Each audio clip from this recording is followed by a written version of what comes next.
This image has become a powerful representation of the Trump administration's crackdown on immigration. A 2-year-old girl sobbing as U.S. Border Patrol agents searched her mother. If you cross the border unlawfully, then we will prosecute you. If you are smuggling a child, then we will prosecute you. And that child may be separated from you as required by law. The Trump White House's tactic of systematically separating migrant families is a dramatic shift. There have been cases of families being separated under the previous 2 administrations, but it's always been the exception, not the rule. That said, Trump's crackdowns are happening against the backdrop of more than a decade of stepped-up enforcement at the southern border. In 2005, President George W. Bush launched Operation Streamline along the Texas border.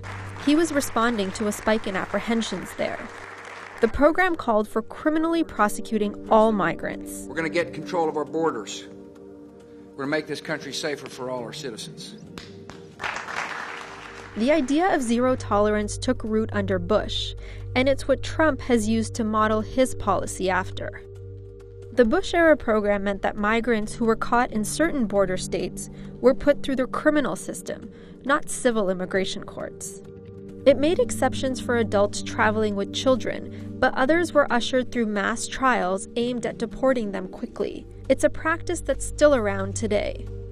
One of the things we committed to do was end catch and release by the end of fiscal year 2006. Under this policy, migrants were held until their deportation hearing, and that meant an increase in beds at private detention centers.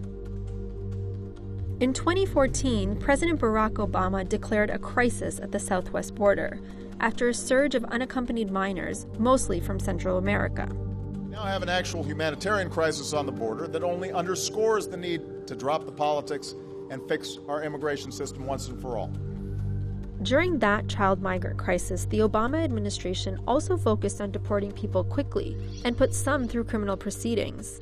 But it chose to hold families together in administrative, not criminal detention.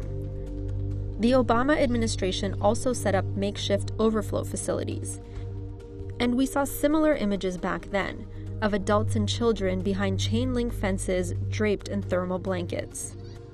Now, Trump is reportedly taking it a step further and considering makeshift tent cities to detain minors caught at the border. The Trump administration says it's now merely enforcing the letter of the law, but images of children in detention have made it hard to sell it in political terms, and humanitarian ones too.